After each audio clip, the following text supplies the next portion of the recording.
sir, update lang tayo sa sitwasyon ng dalampasigan ng Dingalan Aurora. Ayan, sir.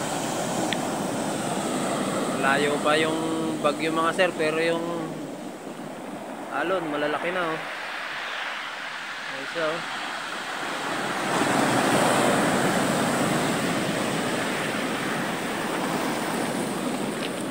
Sana wag naman lumaki ng gusto. Kawawa naman itong mga bangka namin dito.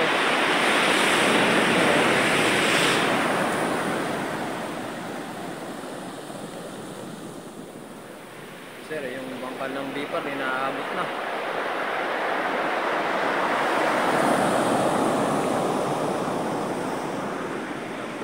Alam po yung mga bangka dito. Baka pagka lumapit pa yung bagyo, aabutin tong mga ito.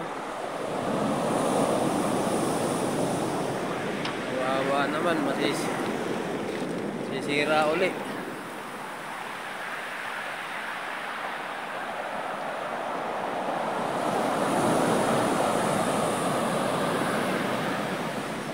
Naman po ay huwag nang lumaki ng husto ang alon. Kawawa naman itong mga bangka ng mangingisda dito sa amin.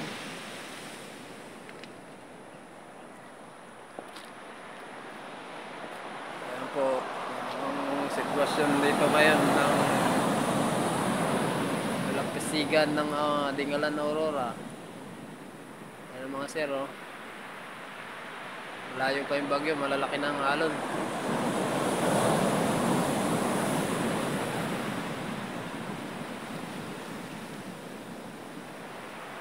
Delikado itong mga bangka dito mga sir. Wala na kasi mausaran mga sir eh. Bahay na eh. Pader na, hindi na makakausad yung bangka. Sagad na ba? Ingat po tayong lahat mga taga-Dingalan. Lalong-lalo na doon sa masisentro, sa may ng bagyo.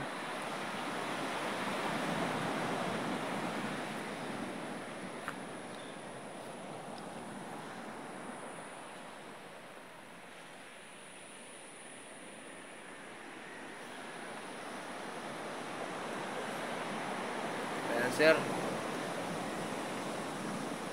Mamaya titignan natin kung makakapag-update tayo.